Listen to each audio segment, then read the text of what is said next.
All right. Good evening, everybody. Thank you so much for joining us this evening. We again thank you for taking some time out to learn about NFTs and a few things and a few other things that will go along with this. Sorry, the dreaded side face, my fault. So yes, who we have here? I just want to do some quick introductions. This is the Trippy Kid team, along with Lova, our special guest. So what we're going to be doing is basically going through a presentation here. Lova, being our expert, is going to, definitely expand on certain points as we go along. If you have questions, feel free to put them in the chat, and we will answer those at the end with Lova. But without further ado, I'm going to go ahead and kick it off. Intro to NFTs, again, brought to you by Trippy Kid Tribe and with our special guest, Lova. So please, if you haven't already, go ahead and follow us on Instagram at the Trippy Kid, Lovely Tribe, and it's Lova. All right. So again, we want to welcome our special guest speaker today. Lova, go ahead and introduce yourself. How you guys doing? I'm glad to be here. I want to thank Frank, Chris, and the Trippy team for inviting me here.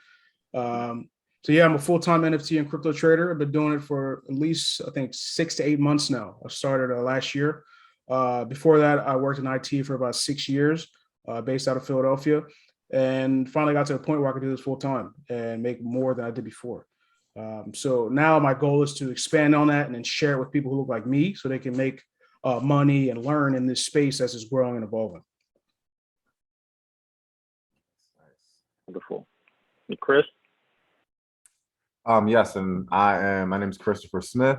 I'm business partners with Frank and Casey with Trippy Kid, and we are in the process of starting actual NFT launch, and looking forward to sharing that with everyone as well a little bit after this. And Casey. Okay, my name is Casey. I'm also business partners with Chris and Frank, part owners of the Trippy Kit.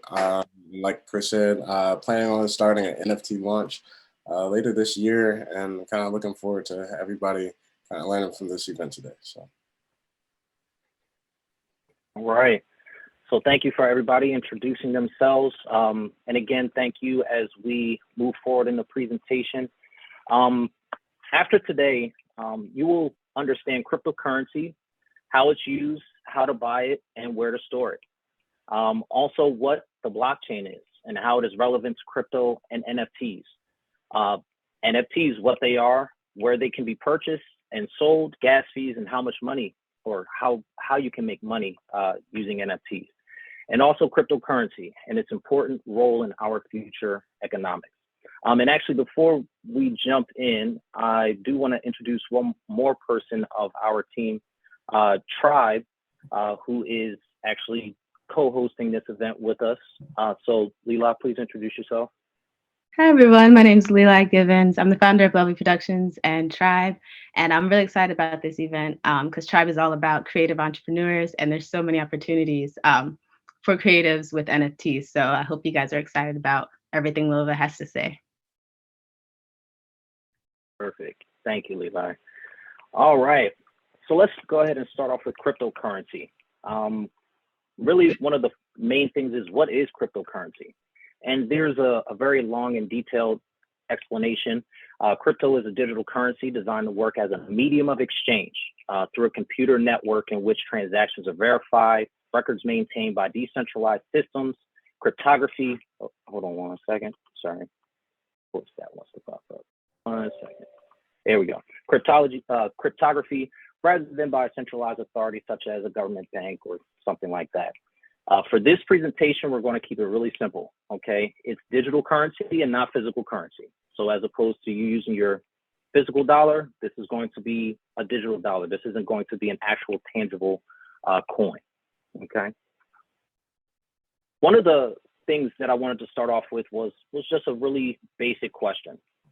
You know, how many of us now are keeping most of our money in physical form? Not many of us.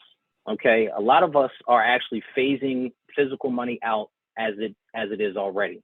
And what we're really doing, if you really think about it, is we are working with a digital currency now. If you have money in the bank, that's a digital currency. If you're transferring money to person, that's digital transfers. So for this presentation, we're going to call this the digital US dollar. Okay, so we just want to make sure that everybody understands that there's the physical US dollar, which is actual paper money. And then you have your digital US dollar, which is really for, your bank to banks and things like that. That's not actual physical money.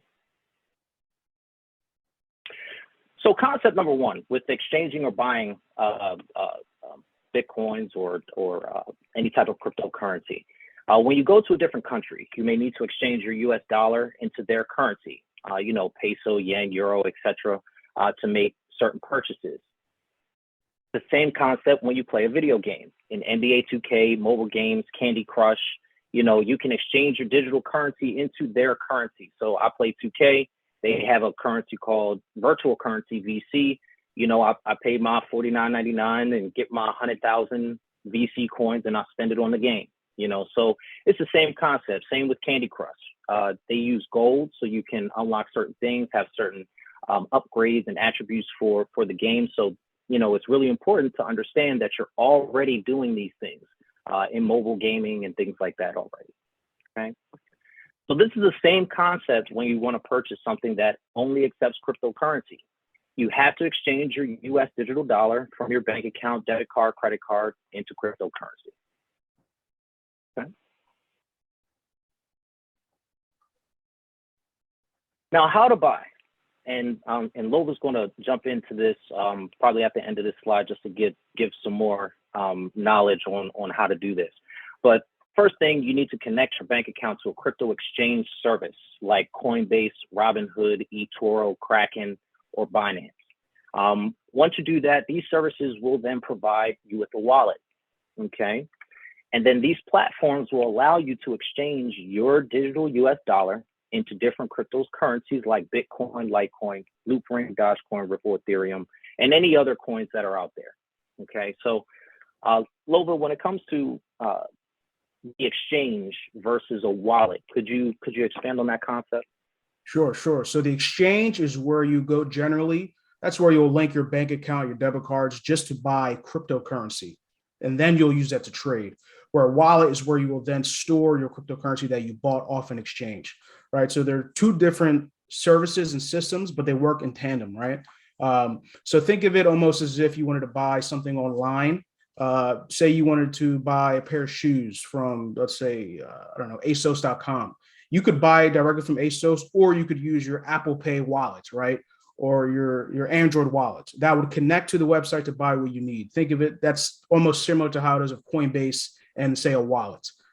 So to be able to trade Ethereum and all these things, you generally need both. You can trade with someone else, like person to person, but generally you'll need a exchange such as Coinbase and then a wallet. And luckily, most of these exchanges will provide you with a wallet for free. Perfect. Now, and again, Lova being the expert on this, he's going to expand, the different ways of how we can start to make money off of crypto. But a few things here, just as a concept, by treating crypto like the stock market, you can find dips and trends for when to purchase and when to sell. Okay, so just like, Apple or Amazon, you can buy into the company, you can be a shareholder, and you wait for that stock to go up. You try to buy low and sell high, just like the regular stock market. Now, the current price of one Bitcoin as of yesterday was about $38,000. And the current price of one Ethereum is about $26.50. So those are the two main coins that we're really going to probably focus on today. So it's really important for us to understand kind of where they are at in the scope of the market, as far as being a $38,000 investment or a $26.50 investment. And again, what's really nice about cryptocurrency is you can purchase any amount that you would like. So including smaller fractions of most coins. So that's really important. I think that they're going to start allowing people to use fractions on, buying fractional stocks on the regular stock market, if not already doing so now. But this will also give you, you can't, maybe some folks can't buy $38,000 an entire Bitcoin. You understand? So what they do is they sell you a bit or a piece. They'll say, okay, well, how much do you have? You have $1,000? Okay, well, you'll get X amount of a tenth or a thousandth or whatever it is of that coin. So cryptocurrency is the only market that trades 24 hours a day, 7 days a week, 365 days a year. So it is always moving. So it is very important for you to keep an eye on, your trading and your investments. And just as a disclaimer, we don't give any investment advice. The purpose of this is not to give any advice to go out and make investments for any of these. This is just, again, for informational purposes. So we just want to make sure we put that out there. So the next concept that we want to talk about is blockchain, okay? Now, again, we're going to go through the very long definition and the technical definition, but then we're going to simplify the concept in one moment. So what is the blockchain? The blockchain is a distributed database that is shared amongst the computer network. As a database, a blockchain stores information electronically in that digital format. Blockchains are best known for their crucial role in cryptocurrency systems, like Bitcoin, for maintaining a secure and decentralized record of transactions. The innovation with blockchain is that it guarantees the fidelity and security of a record of data and generates trust without the need of trusting a third party or involving a third party to do some type of audit to make sure that, that this is a secure transaction. Every time you purchase cryptocurrency, use cryptocurrency, or buy or sell an NFT, there is an automated blockchain command run by computers automatically to go ahead and execute your transaction. Okay. Now that's the very technical definition of it. Let's simplify the concept. So if you've ever sent money through Cash App, Venmo, Zelle, or any other person-to-person service, you definitely understand that there's a ledger, a transaction ledger. In Cash App and Zelle, that transaction ledger is private. For Venmo, if you don't select private, sending and receiving money, everybody can see those transactions. So just think about it like that. The blockchain is just like Venmo. Every digital transaction that is purchased, sent, received, anything like that, you will see this on the blockchain.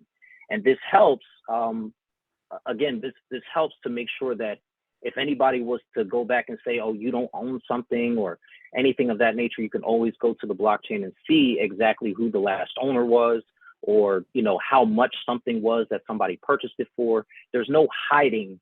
And again, that's the hence of a decentralized system. There's no hiding behind anything, any company, anything that could possibly kind of distract or show you something different. It is true to life. You cannot change it. It is set in stone once it is done. So again, cryptocurrency is recorded on the blockchain for everybody to see. So that's the whole concept. Think of Venmo when you think of blockchain. Okay.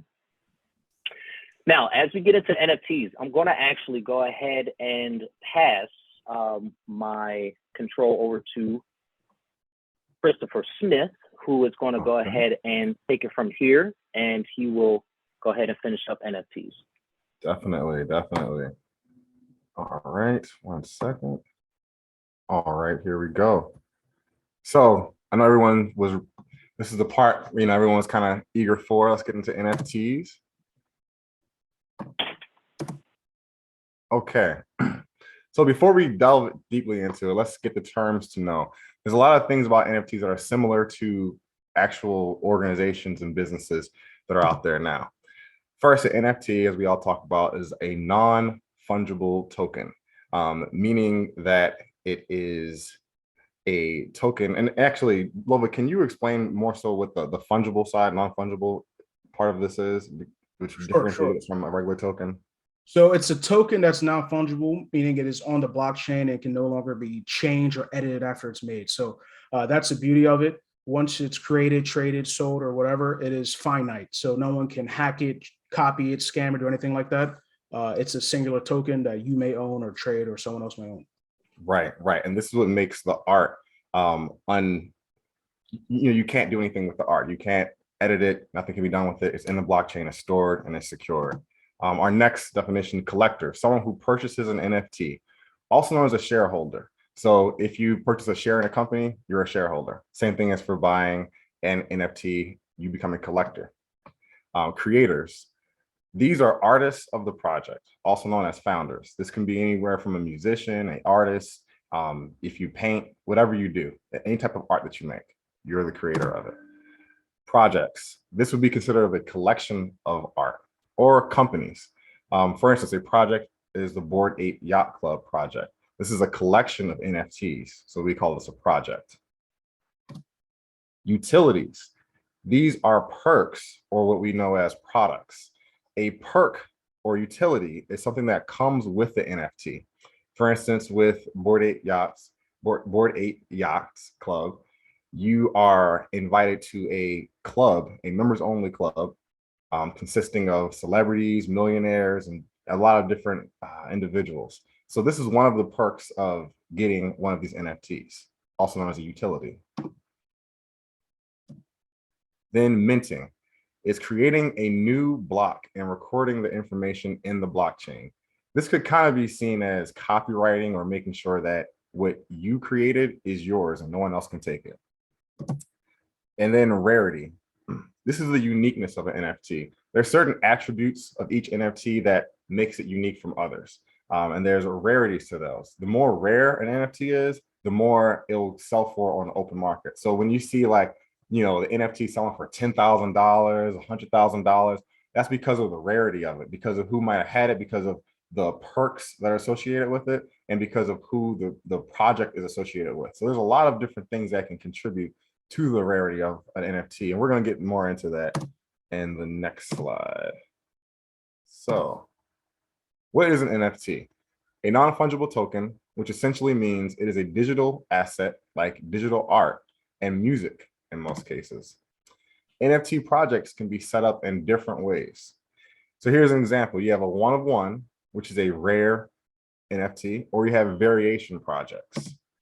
A one of one project takes a single piece of art and makes it available for someone to purchase through the blockchain. So a variation project, however, takes a piece of art and applies an array of different traits to create up to thousands of NFT variations. So a one of one would be like if there's just one item of all. Of course, we all know what a one of one is. And then a variation would be similar to the Bored Ape Yacht Club NFT collection, where there's multiple variations of NFTs that can be used. Many of us have seen 10,000 variations of an ape or 10,000 16-bit characters that have been purchased and sold for hundreds of thousands, if not millions of dollars, like we talked about before. So how does this all work? Let's examine the NFT project Bored Ape Yacht Club. Of course, we keep bringing them up because that's one of the most popular NFT projects at this moment. So here's some example cases. Bored Ape Yacht Club. Bored Ape Yacht Club's NFTs have been bought and sold for millions of dollars, but why? What drives their value, and why would someone buy a monkey with some cool variations? Let's be honest. And the answer is there's a handful of factors that determine their value. That goes from the perks that we talked about before. Being a Bored Ape Yacht Club holder provides a few bonuses. If you purchase a Bored Ape Yacht, you now have access to exclusive parties, events, seminars, merch, games, etc. These events and parties are not just with anyone. They're with Bored Ape Yacht Club holders, as we talked about before, and a fair number of holders are celebrities. So if you look on the right side of the slideshow, you'll see the list of celebrities from Mark Cuban, Rich the Kid, Ghana, Future, Justin Bieber, Steve Aoki. So as a normal person, you can actually purchase an NFT, a Bored Ape Yacht Club, if you have the funds, and then you'll have access to these parties. So one of the reasons why this is important, there is actually a millionaire who talked about this, who was trying to get into a billionaires club, and he ended up buying a Bugatti. He doesn't like Bugattis, but if you buy a Bugatti, you're able to get into the Bugatti club. And he wanted to get in there so he could start networking with billionaires. So it was more of a process to get in. So everyone has a different angle when it comes to NFTs, why they want to purchase them, why they're created. There's a lot of different variations throughout the whole NFT universe right now.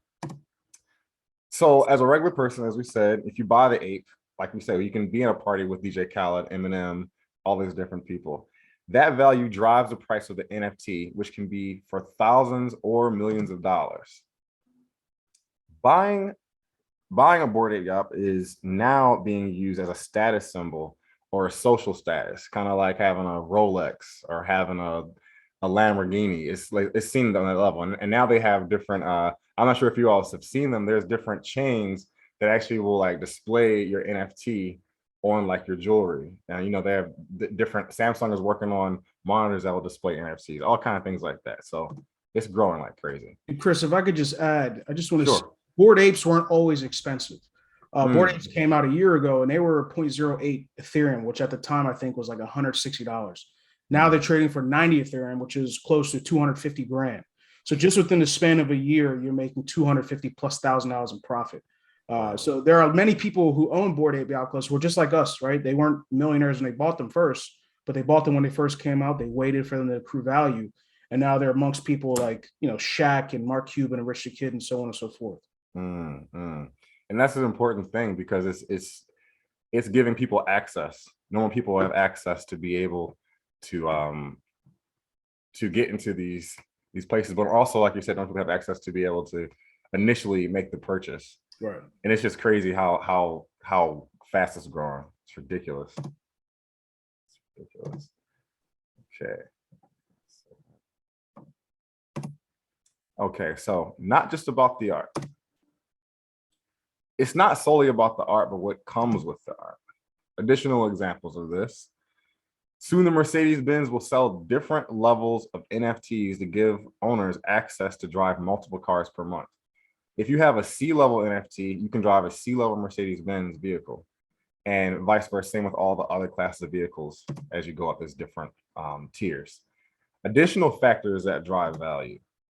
Major collectors. If a major NFT holder and or investor starts to follow a new project, that project may increase in value just because of who may want to purchase it.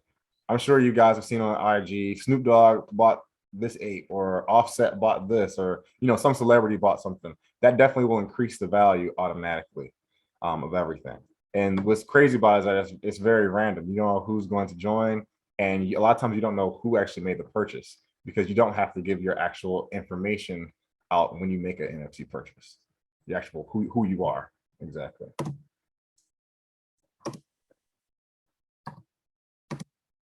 Major creators also can help drive the value, just like major players. Whoever's creating the project can drive the value of the project. Eye-catching art also. The quality of the art matters in the sense of attracting buyers to check out your project. I do want to touch on the major creators part. There is also a project that is coming out that has, I believe, people who work at Pixar are behind this NFT project, and it looks amazing. The 3D, it's amazing. So because of that, it's going to have a high value automatically. So the real question is how to buy NFTs. I know a lot of people are wondering that. So let's get into that. So similar to how we were talking about purchasing cryptocurrency, it's kind of a similar process. It's an exchange of US digital dollar for a cryptocurrency called Ethereum. You can use different types of wallets such as MetaMask or Coinbase to actually hold the cryptocurrency you're going to use to make the purchase. So initially you'll make the purchase as Frank was speaking about before. You'll make the purchase on one of the platforms, such as Coinbase or eToro, to buy your cryptocurrency, such as Ethereum, which you'll need to make the NFT purchase. Then you can transfer that to your digital wallet. Some wallets allow you to make the purchase of Ethereum through the wallet. And then from the wallet, on the NFT site, on OpenSea or whatever site you're on, you'll be able to make the purchase, and that will occur at that time. So you basically find the NFT project you would like from the creator's website or NFT platforms such as OpenSea or Rarible to make that initial purchase. And then the important thing to remember is when you make the purchase, you'll have to pay a gas fee. And we're going to talk about that a little bit later. That's an interesting part. Actually, right now, gas fees. What are gas fees? So gas fees refer to the fee or pricing value required to successfully conduct a transaction or execute a contract on the blockchain platform. That might have been kind of hard to understand, but we're going to simplify it and break it down. The fee is used to allocate the proper resources so that decentralized applications, such as smart contracts, can self-execute in a secured but decentralized fashion. Simply put, it's a fee you may have to pay to transact using certain platforms and/or cryptocurrencies.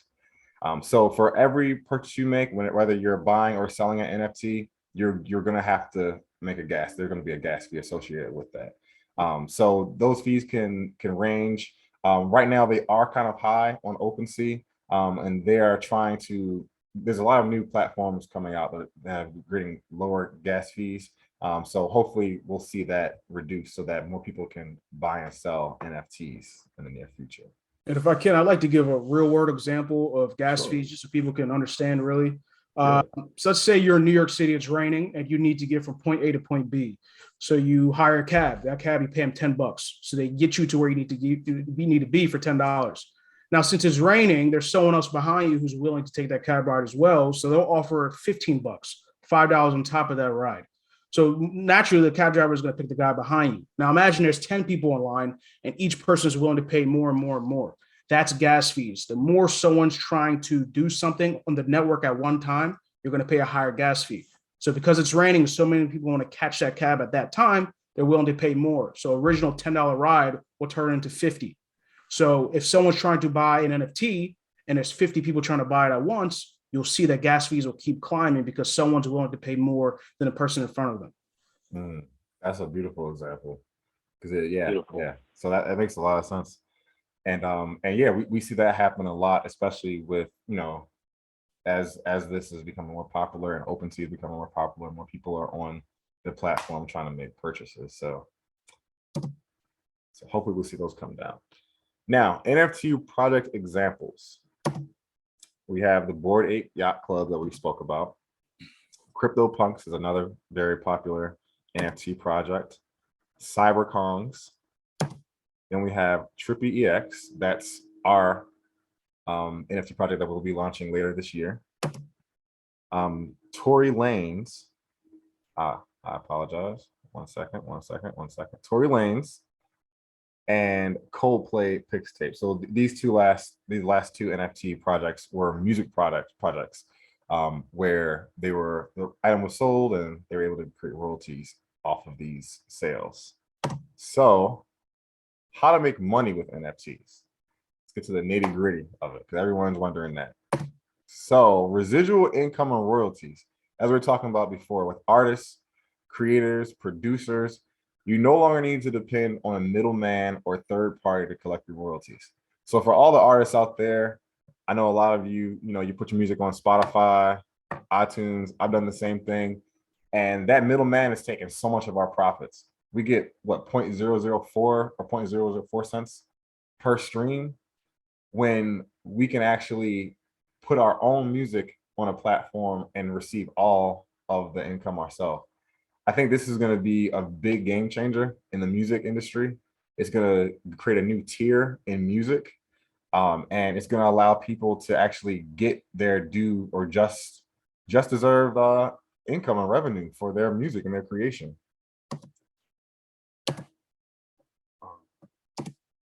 You will have complete control over your art and can determine the percentage you make each time your art is sold or resold. And that's an important thing, again, especially with musicians and artists. A lot of labels like to take control over your project. People like to come in and control things. So being able to have that control gives you financial freedom, and you can do whatever you want with your project. Examples of this would be Nas. He sold the royalty rights to 2 of his songs as an NFT. So the more album sales he gets, each person who has that NFT, they receive a percentage of the royalties from those sales. For Tory Lanez, he sold his last album as an NFT, and it sold out in less than a minute. Now, here's one of the cool things about Tory Lanez album is that he receives a percentage of royalties each time his NFT is resold. So he's making money each time it's resold. And granted, I'm not sure the exact number of how many NFTs Tory Lanez put out, but there's a definite number of them. So you can only buy with so many. So they're going to be resold on the open market, and you're going to be able to make more money off of this. So Really important to understand this entire concept. The next thing is that it's a form of copyright and ownership due to blockchain. A blockchain smart contract, as we talked about before, can act as a digital form of copyright. So you're basically copyrighting your music when you do this. It can't be changed. It can't be edited. It's set in stone and forever there. And lastly, it is also a new form of art. The NFT market size is catching up to the global fine art market at a $41 billion valuation. And that's crazy because there's only been a few years that we've seen NFTs. So the fact that it caught up that fast, I mean, we only know it can go so much further after this.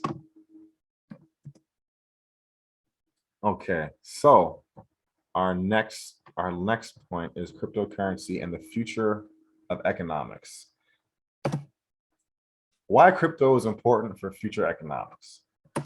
And it's because of decentralized finance, or DeFi. It's an emerging financial technology based on secure distributed ledgers, like those used by cryptocurrencies. The system removes the control banks and institutions have on money, financial products, and financial services. So the benefits of DeFi are that it eliminates the fees that banks and other financial companies charge for using their services. And granted, so all crypto is all on a DeFi platform. So the next benefit is that you hold your money in a secure digital wallet instead of keeping it in a bank. We all know that we're losing money while it's just in a bank. If you didn't know, now you know. You're not making any money. You're getting about what, 0.02 interest in a savings account. If you actually look at the way the USD, the American dollar is going, it's losing value about 15% each year. So if you're keeping your money in a savings account and you're just leaving it there, you need to increase. Basically, you need to invest. You need a return on investment of 15% on that money in your savings account in order just to keep the same amount of money that you had. I hope that makes sense. I don't know, that was a lot, but I hope that makes sense.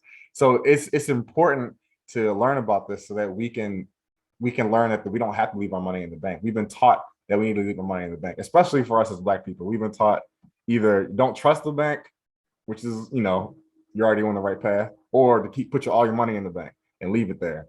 So or put the cash in the mattress. Put the cash in the mattress.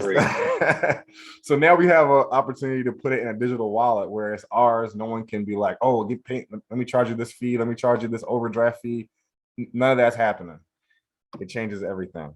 If I could add too, especially now what's going on in, say, Ukraine and Russia. Imagine being someone from Ukraine. You have money in the bank. Now you have no idea what's going to happen in the next couple of months because you don't know about the war. You don't know if the government's going to be able to sustain itself. Where if you had your money on crypto or say in Bitcoin or Ethereum, you wouldn't have to worry about that. Right. So you're no longer relying on government. So we all know you can't trust it, right? What they show is not really the truth. Right. It just takes one thing is war or something like that to throw things crazy. Let's look at Venezuela. Their inflation is through the roof. So this really mitigates that and keeps you safe. Yeah, it keeps us safe because, there's no telling where the dollars are going to go depending on the state of the world or the state of the country at the time. I think it's also funny if you think about it. We've turned everything else from being physical paper into digital, except for currency. You have your e-papers, and your AT&T bill comes to you and through your email, your whatever your wireless bills, your cable bill. It's email. We're not getting paper anymore. Why is our money still paper? It seems like it's time for that change to occur. It's coming soon. It's definitely coming soon. It's here. So the next benefit, anyone with an internet connection can use it without needing approval. That's a big thing. There's a lot of people out there who can't even get bank accounts for simple reasons. You never know. You can transfer funds in seconds and minutes. So you don't have to wait on a bank. You don't have to say with Cash App, I'm gonna transfer tomorrow so I can save 2% from being taken out of my account. I can just, it's done, Oh, my bad. So that is the last benefit of why crypto is important for future economics. And I wanna open it up for questions. If anyone has any follow-up questions, and what you can do is you can actually type your questions in the chat, and we will then ask it. And you can also ask Lova any questions you all have. And we can start now. Okay. So one of the first questions. So Lova, this one might be for you. What type of NFT projects are you involved with? It's a good question. Currently, I'm involved with art projects and NFT projects that are based on gaming. I think, especially with gaming, that's going to be a really big space. We already see it now, as Frank said earlier, with games like Candy Crush and 2K. So I think if we can evolve it to a point of NFTs where people can actually make real world money playing video games, it's going to blow up, right? So many people play video games, more people each year, and you have a limitless range. You have kids to adults who are in their past 60s, 70s, 80s are playing video games. So why not do it while playing with NFTs? And just to give an example, there's a company called Decentraland where you can basically play casino virtually with an NFT. And you may sit and think, well, why is that worthwhile? Why would I need that? But imagine all the people who aren't able-bodied, or people who are in a nursing home, or people who just don't have access to a casino near them, where they can go online and do that and make money while doing it. So it provides just a space for everyone. That's dope. That's dope. Yeah, I heard a lot about Decentraland. There's a lot of different things you can do with that. That's really dope. We have a couple more questions. Okay. The next one is, will decentralized funds be useful in everyday life? Yes, I think it will be once we come to accept them within nations. So I think US has already kind of accepted them, but people want to get away from banks and all these other institutions. So if we can get to a decentralized funding, that'd be best. That makes a lot of sense. I agree. I don't trust the government, so I agree. Next question. What are some issues that you think may come from NFTs? That was an interesting question. Sure. I think this will go along with any type of medium, but with NFTs, you don't always know who's buying or why they're buying, or if they can influence the market. Same like with stocks, right? People may pump and dump or buy things for reasons that may hurt someone else. So those are some issues that can come with NFTs, but that's in any space, any medium. That makes sense. Next question. What are ways to create a rare factor as a musician? That's a great question. Like that. Sure. Great. You can use NFTs as a bridge to really be unique and communicate with your listeners, right? Selling one-on-one meetups, or selling an NFT for a Zoom meeting, or for them to have an input on a song you'd like to make, right? You can make it any way you want, right?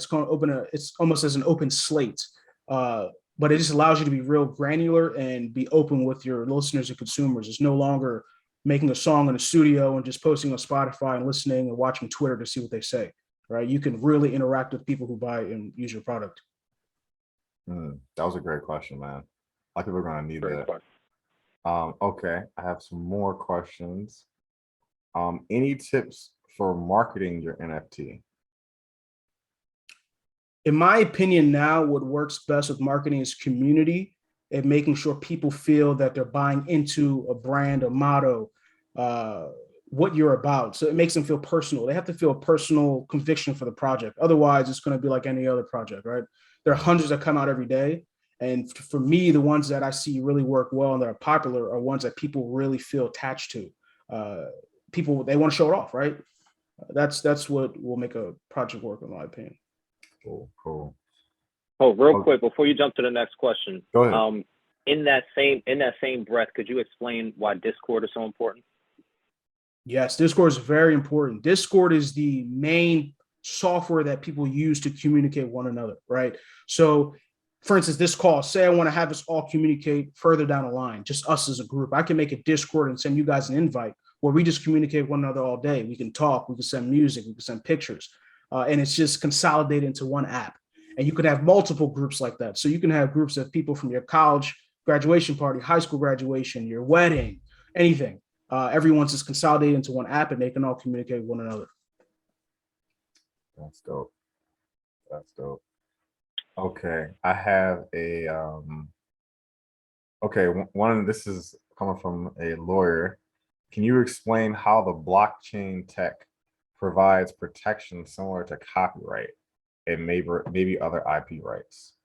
Sure, great question. So, blockchain, again, everything is finite. Everything can be seen and traced from its original creation to when it was sold, how many people bought it. So, if you say you want to sell one NFT that you made, right, and you sold it and you've seen it sell 20 times, for one, you've made royalties on those 20 sales. But second, people can see and track on the blockchain that you made it, it was sold 20 times, how much you made when you sold it, and how much they were sold for, right? Everything is traced and everything is verified by the network because you have thousands and thousands and thousands of computers verifying the same information every second, right? So there's no way to fake it or to scam or for someone to copy what you're doing, right? Now, in terms of, let's say someone can, right, someone can make the same picture you made, but it won't be legit, right? Because you can prove, hey, I made it on X date and this is mine and I'm the original creator.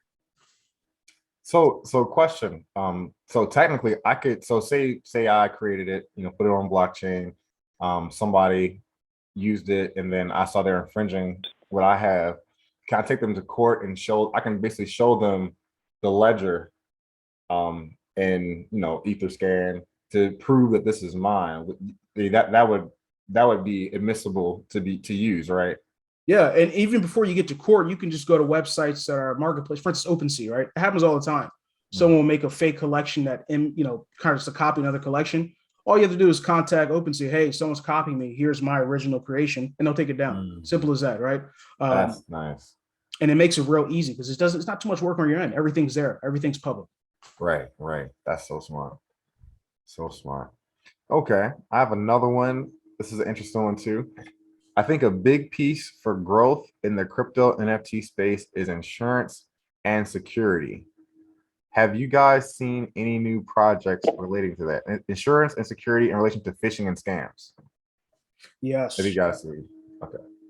This is I think this is one of the, I don't want to say issues, but because it's a growing space, there are some holes that are popping up that people are noticing because there's such an influx of people joining right now. There has been an issue with security and insurance at this point. There are some bad actors in the space, but there are projects working towards it. For instance, OpenSea, they just created a new migration to basically give people steps and warnings to let them know, hey, these are legit processes and educate them on how to do it. LooksRare, which is another marketplace, is doing the same thing. Coinbase, they're all implementing things such as face scanning when you open the app or verifying the link is correct by teaching you to look at it and teaching you what to look at inside the contract or whatever is being sent or sold. So within a lot of the space, they're trying to create steps to stop people from being hacked or phished. But again, it happens even outside of NFTs. I think what will naturally happen with this space is that people will become more educated. And I think the earnest is not more so on the user, but more so on the companies to teach people, especially that they're using their service, like, hey, this is how you do use it properly, and this is what to look out for. And that's really important. So just directly for folks that may have seen some of these things in their direct messages in Instagram or Facebook, basically what's happening is folks are setting up these links that once you click the link, it starts to grab all of your information. And that information that it grabs from you is very important. And what they do with that information is then go ahead and create different profiles, or they'll go and try to hack into certain things like accounts and things like that. So long story short, when you're in your Instagram messages, and you see general messages and just random people that are just starting to message you off to the side, completely ignore those. As a matter of fact, just delete them. If they're coming to you to say, oh, I want to get interested, hey, I can make you $10,000 by clicking this link, and all, just don't even do it, because that's how they get you. That's how they get you. So, and just to add to just this, directly, just wanted to put that out. This has been happening since the beginning of the internet, right? This is nothing new. Yeah. It's just they say NFTs are new people are joining, so they just try to attach to it. This isn't specific to NFTs. I want to make that very clear. This is just the space of the internet, right? People just trying to hit a lick and make some money. Yeah, hit a lick. True. All right, so we have another question. That's a good question. What are some other industries you think will adopt or be influenced by NFTs? There's a big push by corporate companies now to get into the NFT space, mainly for the utility aspect. As we said before about Mercedes and how they're going to sell different tiered NFTs for you to rent their cars, I think we're going to see a lot of things like that. We're going to see brands selling NFTs to concerts or NFTs to a specific release where if you own this NFT, maybe you can go in the store and pick up whatever jacket you want, maybe one or two. But there's almost an unlimited amount of utility when it comes to NFTs because you can make it however you want. Really, it's just, if you really think about it, it's almost kind of like a contract or a ticket of some sort. So the utility is limitless, right? But I do think that corporations and big companies are really going to start to push into NFTs and start to utilize it. Nice. Yeah, I think that's definitely going to happen soon. I mean, you already see a lot of big corporations taking on cryptocurrency. So that makes sense that the NFT is going to be the next push. Right. Definitely makes sense. I see another question just popped up. They said they heard us talk about a smart contract. They just wanted to know a little more information about what is a smart contract. Sure. So just to break it down, a smart contract is like smart than contract. Smart being it's based on blockchain or Ethereum. And all that is just an automated contract that the creator and the recipient automatically interact with, right? So let's say, just to simplify, you're going to buy a car in Carvana. You got to go through multiple steps and then sign contracts and do whatever to get a car. Where if you interact with a smart contract online, once you sign on to that contract and purchase it, everything's automatic and done. You miss all these 15, 20 steps you have to make, and you get whatever you buy or get whatever you promise to get in relation to that contract.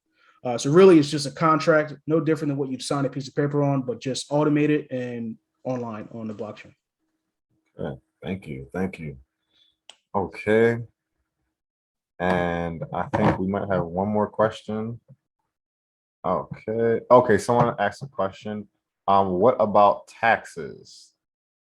Yes. I'm guessing, do we have to pay taxes when we sell NFTs or, Yeah, so you do have to pay taxes. I will say, luckily, the IRS is not caught up to how to tax NFTs properly yet. So, a lot of people are skirting away from the rules on how much they pay. But in general, you're supposed to pay capital gains tax. That's what the consensus is. So whether you hold it for a year or 2 years is important, because if you hold it for less than a year, you have to pay higher capital gains tax. You hold it for more than a year, you pay less, right?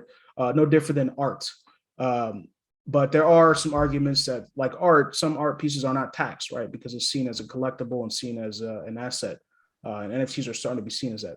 So long story short, IRS doesn't have an answer yet. And I don't think they will for a long time because it's such an evolving space and things are changing so much. But yeah, pay your taxes. You don't want to get caught up. Definitely pay your taxes. Definitely pay your taxes. So question about that. So with because blockchain is an open ledger, I'm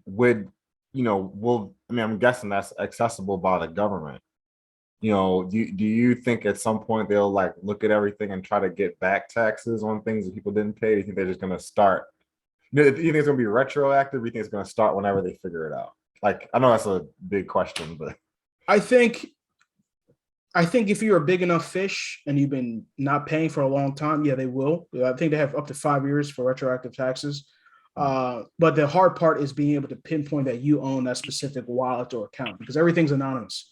So unless they can really pinpoint that it's you and that you own this and then they can verify it, then yes. But then they're also going through thousands and 10,000 transactions. And do they even have the manpower to do that? Because there's literally hundreds of thousands of wallets. Some are empty, some aren't, so it can happen. And I would advise to be on the straight and narrow in this space, but there's some bad actors, right? There was just a case of, I think there's $71 million of Bitcoin stolen about 7 years ago. That's now worth $7 billion. And they just found a couple because they hid the seed phrase online, right? And they were able to go back and get that money. So it can happen, and it will happen, I think, as we grow in this space. Wow, that is ridiculous. Okay, let me see. I think we have another question.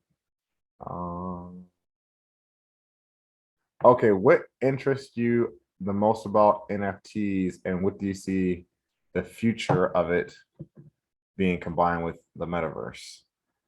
Sure. I think what interests me was just the accessibility, and there wasn't a huge paywall or just difficulty in learning the space, right? I was in IT, fortunately, so I kind of already understood the concepts, but learning about NFTs and learning how to buy and sell them wasn't complex. You know, it didn't take me too long, and I just was able to dive into it. You know, I took some risks, and I was kind of doing businesses before this, but, you know, I saw it as an avenue that was easier to learn, so I did.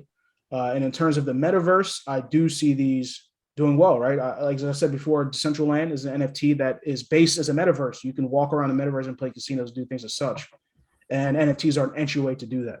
And as you see companies like Facebook, which you're talking $1 billion or $1 trillion company, they're investing all their resources into the metaverse. I think that's a telltale sign to really pay attention and focus on it and realize this may be the future, right? You're talking about a company that has information on 7 billion plus people. So if they're putting money into it, I think I'm going to follow and you know, pay attention. Yeah, and that's scary to think about, you know, because think about your Facebook.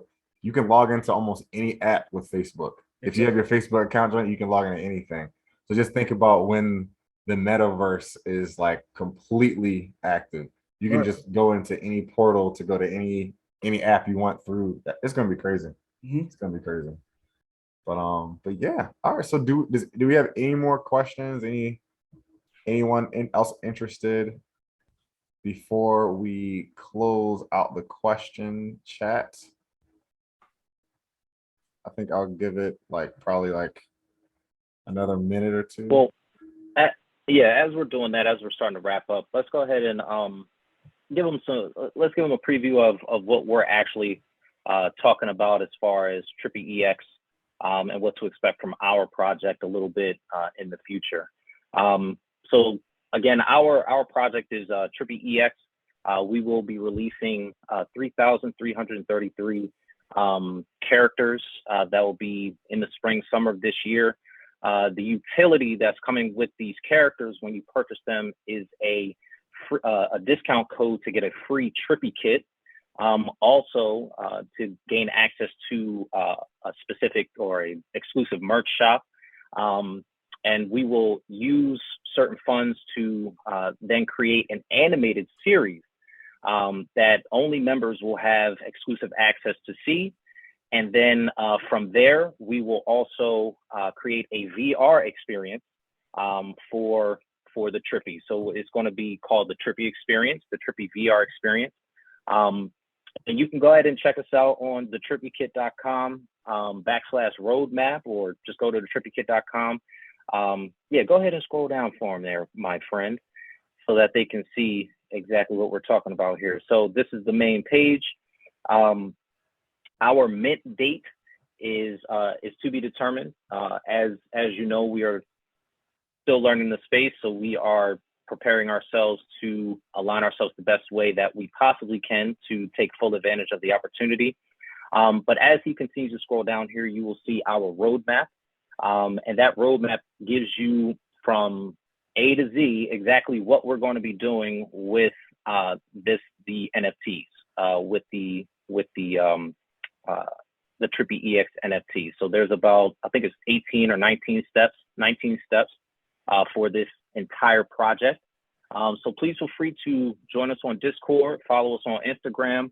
If you have any questions about exactly what we're going to be doing or launching, or any follow-up questions, feel free to email us at info@thetrippykit.com. And yeah, and I do see that everyone is kind of throwing their LinkedIn profiles in the chat definitely. There. If you want to go ahead and exchange some information as far as IGs and LinkedIn links and all that good stuff, please feel free to put it in the chat. We'll leave it open for the next couple of minutes. Definitely. We had one more thing. But as we close out here, we had one more thing. This is from one of our people in there. Not a question, but I do appreciate you brothers for explaining this all to us. I learned a lot. Oh, definitely. No problem at all. Yes, okay. Yes. Are there any recommendations for which NFTs to purchase? And can you show us an example of an NFT? Yes. So we covered that a little earlier. We talked about the Bored Ape Yacht Club, and also the Cyberpunk, and the one that we have coming out, the Trippy EX.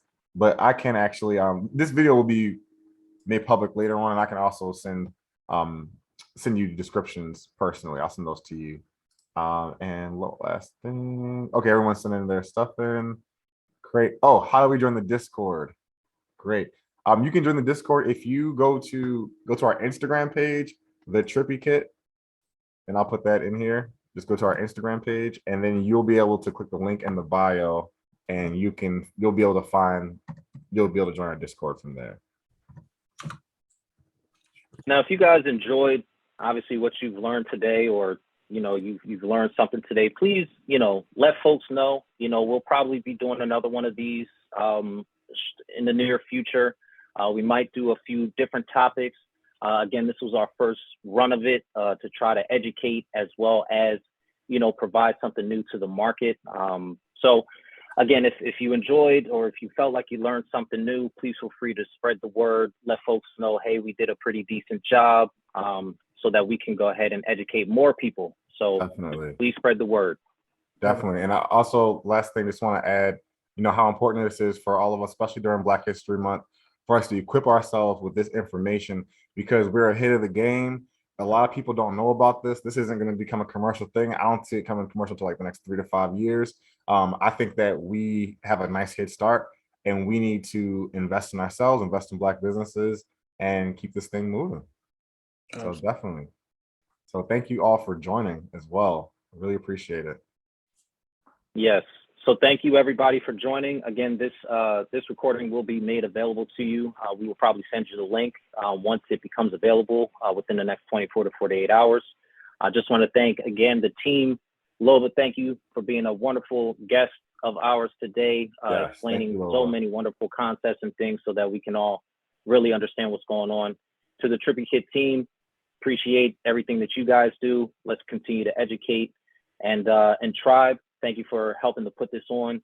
And we hope to continue to work with you in the future and put on more of these. So thank everybody involved. Thank you. Thank you all. All right. Good night, everybody. All right. You guys have a good one. Make sure you get all the Instagram stuff. Yep. All right.